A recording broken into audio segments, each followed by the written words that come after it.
여러분, 오늘 들려드릴 이야기는 정말 충격적입니다. 한 여성이 시댁에서 20년을 봉사하며 살았습니다. 그런데 상속 관련 문서 한 장 때문에 그 모든 것이 완전히 뒤바뀌었거든요. 도대체 그 문서에는 무엇이 적혀 있었을까요? 지금부터 시작됩니다. 안녕하세요, 여러분.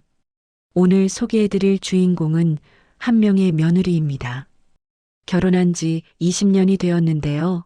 그동안 시댁에서 정말 헌신적으로 살아왔습니다. 매일 새벽 5시에 일어나서 시어머니 아침상을 차려드리고 집안 청소에 빨래까지 모든 가사일을 도맡아 했거든요. 시어머니께서는 늘 이런 말씀을 하셨어요. 며느리는 원래 일해야 하는 거야. 우리 집안 며느리들은 다 이렇게 살았어. 그러면서도 겉으로는 우리 며느리 덕분에 살겠다라고 칭찬도 하셨습니다. 하지만 며느리 마음속에는 늘 서운함이 있었어요. 특히 남편의 형제들이 모일 때마다 더욱 그랬습니다. 큰아들, 작은아들은 어머니 앞에서 한번 인사만 드리면 끝이었거든요. 반면 며느리는 모든 음식을 준비하고 설거지까지 혼자 다 해야 했습니다. 심지어 손주들까지 돌봐야 했지요. 여보, 나 좀 도와줄래? 남편에게 도움을 요청해도 돌아오는 대답은 항상 똑같았습니다. 어머니 앞에서 그런 소리 하지 마. 창피하게. 남편은 어머니 편만 들었어요. 그렇게 20년을 참고 살았습니다. 그런데 어느 날부터 이상한 이야기들이 들리기 시작했어요. 시어머니께서 친구들과 만날 때 하시는 말씀이었거든요. 우리 집 재산을 어떻게 정리할지 고민이야. 아들들이 다 결혼했으니 이제 생각해 봐야지. 며느리는 그 말을 듣고도 별다른 생각을 하지 않았습니다. 당연히 자신들 부부도 포함될 거라고 생각했거든요. 시댁 살림을 20년 동안 도맡아 했으니까요. 하지만 뭔가 이상한 기운이 감돌기 시작했습니다.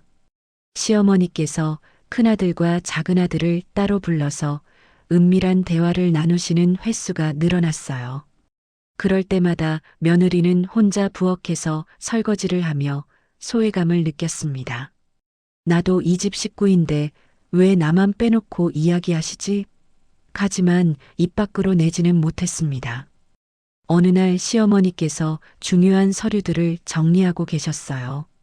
그때 며느리가 차를 들이러 들어갔는데 시어머니께서 황급히 서류들을 감추시는 것 같았습니다. 어머니, 무엇을 정리하고 계세요?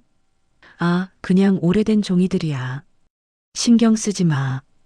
그러시면서도 표정이 어딘가 어색하셨거든요. 며느리는 그 순간부터 뭔가 불안한 느낌을 받기 시작했습니다.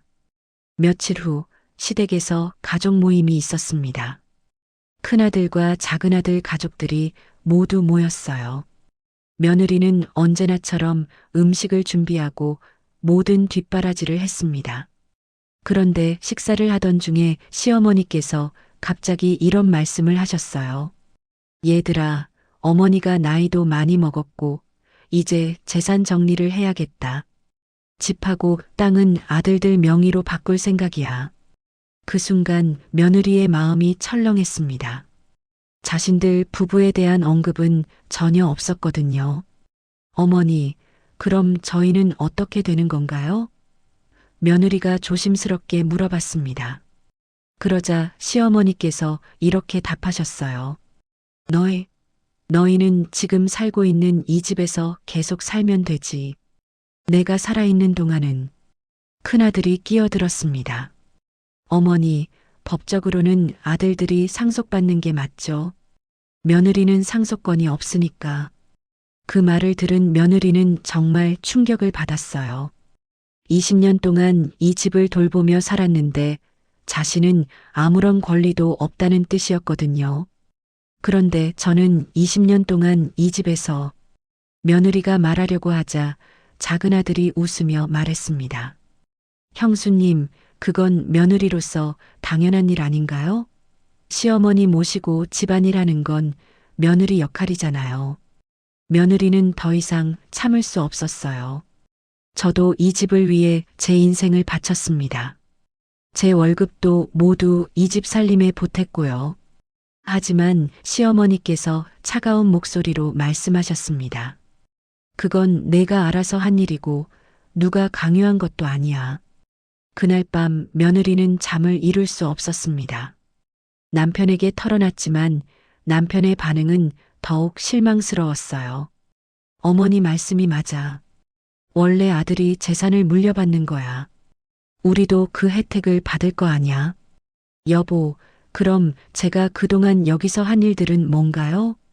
당연한 일을 했다고 상을 받으려고 하는 거야? 며느리는 그 순간 깨달았습니다. 자신이 그동안 얼마나 순진했는지를요. 20년 동안 헌신했던 모든 것들이 그들에게는 당연한 일이었던 거예요. 아무도 자신의 희생을 인정해주지 않았습니다. 그날 밤 며느리는 베개를 적시며 울었어요.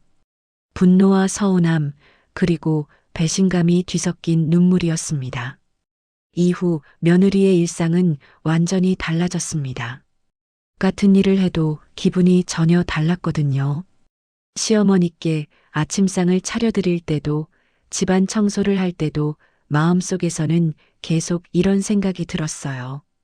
이 모든 게 그냥 당연한 일일 뿐이구나. 어느 날 며느리는 자신의 통장을 꺼내보았습니다. 20년 동안 모은 돈이라고는 손가락으로 셀 수 있을 정도였어요. 월급의 대부분을 시댁생활비로 보탰기 때문이었거든요. 내가 정말 바보였구나. 며느리는 자신이 한심해졌습니다. 그때 친정어머니가 전화를 하셨어요. 딸아, 요즘 어떻게 지내니? 어머니, 저 이제 어떻게 해야 할지 모르겠어요. 며느리는 그동안 있었던 일들을 모두 털어놨습니다. 친정어머니는 화가 나셨어요. 그런 식으로 당하고만 있을 거니? 너도 권리가 있어. 무슨 권리요? 저는 며느리일 뿐인걸요. 아니야, 너도 그 집의 일원이고 20년 동안 기여한 게 있잖니. 법적으로도 방법이 있을 거야. 친정어머니의 말에 며느리는 처음으로 희망을 품기 시작했습니다. 며느리는 인터넷을 검색해보기 시작했어요. 며느리의 권리, 가사노동의 가치, 재산분할 등등 관련된 모든 정보를 찾아봤습니다.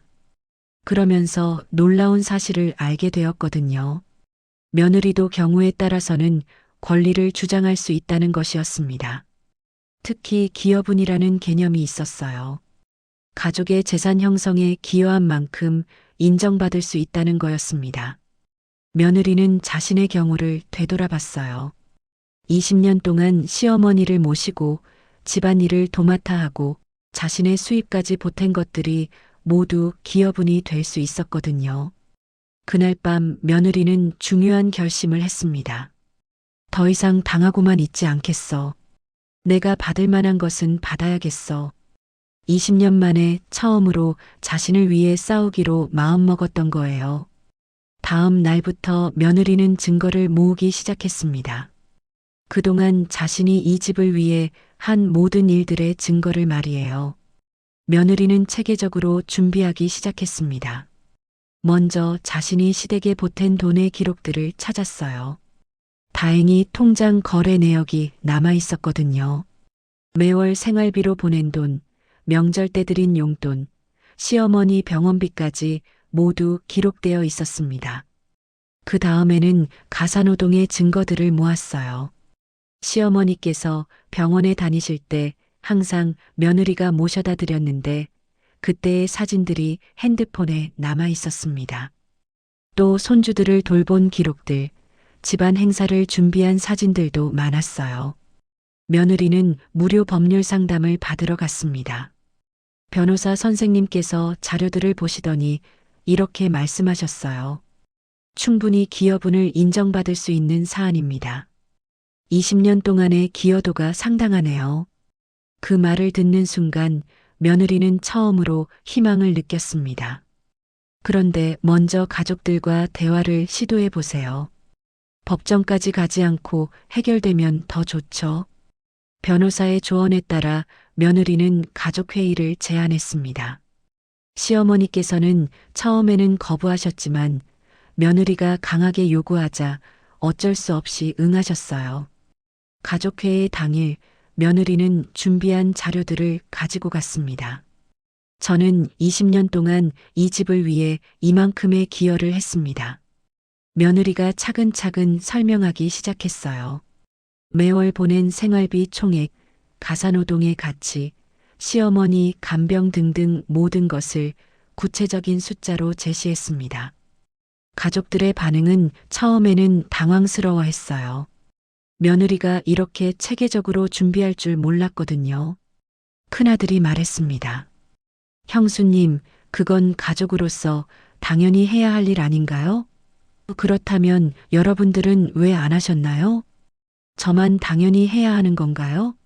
며느리의 당당한 태도에 가족들은 당황했습니다. 평소에 순종적이던 며느리의 모습과는 완전히 달랐거든요. 저는 법적으로도 충분히 권리를 인정받을 수 있다는 조언을 받았습니다. 합리적인 선에서 해결하고 싶어요.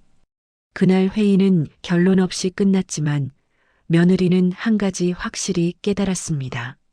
자신이 당당하게 말할 때 비로소 상대방도 진지하게 받아들인다는 것을요. 20년 만에 처음으로 자신의 목소리를 낸 거였습니다. 며느리의 반격에 당황한 시어머니와 형제들은 며칠 후 역습을 시작했습니다. 시어머니께서 며느리를 따로 불러서 이런 말씀을 하셨어요.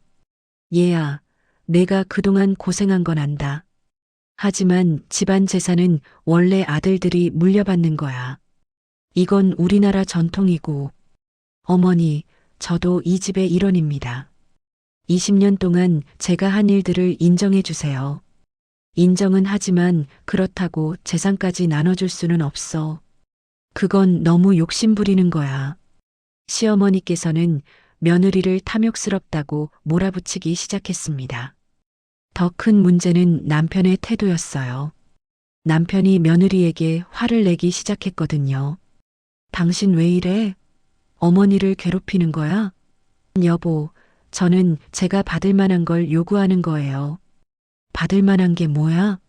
우리가 이 집에서 살게 해주는 것만으로도 고마워해야지.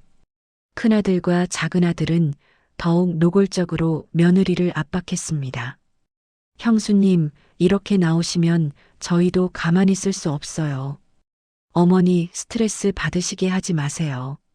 그럼 여러분들은 어머니 스트레스 안 받으시게 뭘 하셨나요? 며느리는 더 이상 물러서지 않았습니다. 가장 힘든 건 주변 사람들의 시선이었어요. 동네 사람들 사이에 소문이 나기 시작했거든요. 그 집 며느리가 시어머니 재산을 노린다더라. 20년 동안 뒷바라지 받아놓고 이제 와서 욕심을 부린다더라. 온갖 악의적인 소문들이 돌았습니다. 심지어 시어머니께서는 이웃들에게 이렇게 말하고 다니셨어요. 우리 며느리가 갑자기 변했어. 돈밖에 모르게 되었어. 며느리는 정말 억울했지만 참았습니다. 화를 내면 더 나쁜 사람으로 몰릴 것 같았거든요. 그런데 어느 날 결정적인 일이 벌어졌습니다. 시어머니께서 갑자기 쓰러지신 거예요. 병원에 실려가셨는데 큰아들과 작은아들이 며느리에게 이런 말을 했습니다. 형수님 때문에 어머니가 스트레스 받아서 쓰러지신 거예요. 이제 그만하세요. 며느리는 정말 막막했습니다. 자신의 정당한 요구가 어머니를 아프게 했다는 죄책감까지 들었거든요.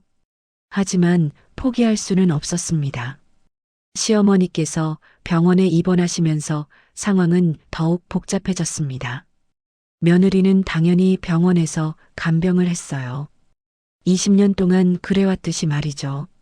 하지만 큰아들과 작은아들은 며느리가 간병하는 걸 당연하게 여기면서도 재산 문제에서는 계속 배제시켰습니다. 그런데 병원에서 뜻밖의 일이 벌어졌어요. 시어머니께서 의식을 잃으셨다가 깨어나시면서 며느리의 손을 꼭 잡고 이렇게 말씀하신 거예요. 얘야, 고생 많았다. 정말 고생 많았어. 그 순간 며느리는 눈물이 났습니다. 시어머니께서 진심으로 자신의 노고를 인정해 주시는 것 같았거든요. 의사 선생님께서 가족들을 불러서 말씀하셨습니다. 어르신 상태가 많이 안 좋습니다. 마음의 준비를 하시는 게 좋겠어요. 그 말을 듣고 가족들은 모두 충격을 받았습니다. 그때 시어머니께서 간신히 목소리를 내어 말씀하셨어요. 서랍에. 큰아들이 급히 집으로 가서 시어머니 방 서랍을 뒤졌습니다. 그런데 거기서 놀라운 것을 발견한 거예요. 봉투 하나가 나왔는데 겉봉에 이렇게 적혀 있었습니다. 며느리에게 큰아들은 당황스러웠지만 어쩔 수 없이 병원으로 가져왔어요. 시어머니께서 의식이 있을 때 며느리에게 그 봉투를 건네주셨습니다. 이걸 받아라. 며느리가 떨리는 손으로 봉투를 열어보니 놀라운 것들이 들어 있었어요. 첫 번째는 시어머니의 친필 편지였습니다. 편지에는 이런 내용이 적혀 있었어요. 우리 며느리야, 20년 동안 정말 고생 많았다. 내가 겉으로는 당연하다고 했지만 마음속으로는 늘 고마웠어. 내가 너무 완고했구나. 내가 이 집을 위해 희생한 것들, 내가 다 기억하고 있어. 그런데 더 놀라운 건 그 다음이었습니다. 봉투 안에 통장 하나가 들어 있었거든요. 시어머니께서 몰래 만드신 적금 통장이었는데 예금주가 며느리 이름으로 되어 있었어요. 20년 동안 조금씩 모으신 거였습니다. 잔고를 확인해 보니 상당한 금액이었어요. 가족들은 모두 충격을 받았습니다. 시어머니께서 겉으로는 냉정한 척 하셨지만 속으로는 며느리에게 이렇게 감사의 마음을 표현하고 계셨던 거예요. 며느리는 눈물을 참을 수 없었습니다. 시어머니의 진심을 알게 된 가족들 사이에는 묘한 정적이 흘렀습니다. 그런데 더 큰 반전이 기다리고 있었어요. 큰아들이 며느리에게 조심스럽게 말했습니다. 형수님, 사실 저희에게도 할 말이 있어요. 무슨 말씀인가요? 어머니가 재산을 아들들에게만 상속하시겠다고 하셨을 때 저희도 이상했어요. 평소에 형수님을 그렇게 의지하셨는데 큰아들의 말에 며느리는 더욱 궁금해졌습니다. 작은아들이 이어서 말했어요. 실은 어머니께서 치매 초기 증상이 있으셨어요. 그래서 판단력이 흐려지신 것 같았고, 그럼 왜 그걸 저에게 말하지 않으셨나요? 어머니가 절대 비밀로 하라고 하셨어요. 며느리에게 걱정 끼치기 싫다고. 그때 시어머니께서 간신히 의식을 차리시고 말씀하셨습니다. 얘들아, 사실은 내가 무서웠어. 어머니, 뭐가 무서우셨어요? 너희들이 나를 버릴까봐. 그래서 재산을 미끼로 곁에 두려고 했어. 시어머니의 고백을 듣는 순간 며느리는 모든 것을 이해할 수 있었습니다. 치매에 대한 두려움과 가족들이 떠날지도 모른다는 불안감 때문에 그런 결정을 하신 거였어요. 어머니, 저는 어떤 일이 있어도 어머니를 모실 거예요. 재산이 있든 없든 상관없어요. 그 순간 시어머니의 눈에서 눈물이 흘러내렸습니다. 고마워. 정말 고마워. 내가 너무 어리석었구나. 며느리도 시어머니의 손을 꼭 잡고 눈물을 흘렸어요. 20년 동안의 모든 서운함과 오해가 그 순간 녹아내렸습니다. 큰아들과 작은아들도 며느리에게 고개를 숙였습니다. 형수님, 죄송합니다. 저희가 어머니 편만 들면서 형수님 마음을 헤아리지 못했어요. 이제부터는 정말 가족으로 지내요. 형수님도 이 집의 소중한 식구예요. 남편도 며느리에게 진심으로 사과했습니다. 여보, 미안해. 내가 당신을 지켜주지 못했어. 앞으로는 달라질게. 며느리는 그 순간 느꼈어요. 진정한 가족이 된다는 것이 무엇인지를요. 시어머니께서는 며칠 후 상태가 많이 호전되셨습니다. 가족들이 진심으로 화해한 후부터 시어머니의 마음도 한결 편안해지신 것 같았어요. 그리고 시어머니께서 가족들을 모두 불러서 중요한 말씀을 하셨습니다. 얘들아, 어머니가 다시 유언을 작성하겠어. 이번에는 며느리도 포함해서 말이야. 시어머니께서는 며느리의 20년간의 기여분을 정식으로 인정해 주셨어요. 집 지분의 일부와 현금, 그리고 그동안 모아두신 적금까지 모두 며느리에게 물려주시겠다고 하셨습니다. 며느리는 정말 감격했지만 이렇게 말했어요. 어머니, 저는 재산이 목적이 아니었어요. 제가 이 집의 일원으로 인정받는 것만으로도 충분해요. 아니야, 당연히 받아야 해. 내가 20년 동안 이 집을 위해 한 일들, 그 값어치를 제대로 인정받아야 돼. 가족들도 모두 동의했습니다.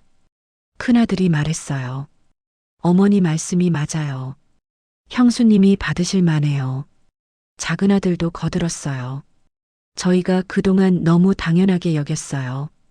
형수님께서 계셨기 때문에 저희가 안심하고 살 수 있었는데, 그 후로 집안 분위기가 완전히 달라졌습니다.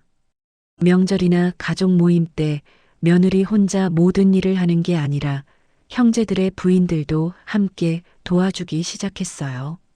남편도 적극적으로 집안일을 거들며 며느리를 챙겨주었습니다. 시어머니께서는 며느리에게 자주 이런 말씀을 하셨어요. 얘야, 그동안 정말 고생 많았다. 어머니가 너를 제대로 못 챙겨줘서 미안해. 어머니, 괜찮아요. 이제 우리 진짜 가족이 된 것 같아서 더 좋아요. 몇 달 후 며느리는 법적으로도 정식으로 기여분을 인정받았습니다. 20년 동안의 헌신과 희생이 드디어 제대로 평가받은 거였어요. 하지만 무엇보다 소중한 건 가족들의 마음이 하나가 된 것이었습니다. 지금 며느리는 정말 행복합니다. 더 이상 눈치 보며 살지 않아도 되고 자신의 의견을 당당하게 말할 수 있게 되었거든요. 20년 참았던 시간들이 헛되지 않았다는 생각이 들어요. 때로는 참는 것만이 능사가 아니라 자신의 권리를 당당하게 주장하는 것도 필요하다는 걸 깨달았습니다. 여러분도 혹시 비슷한 상황에 계시다면 포기하지 마세요. 여러분의 가치와 기여도를 정당하게 인정받으실 권리가 있습니다. 오늘 이야기가 도움이 되셨다면 구독과 좋아요, 댓글은 저에게 큰 힘이 됩니다.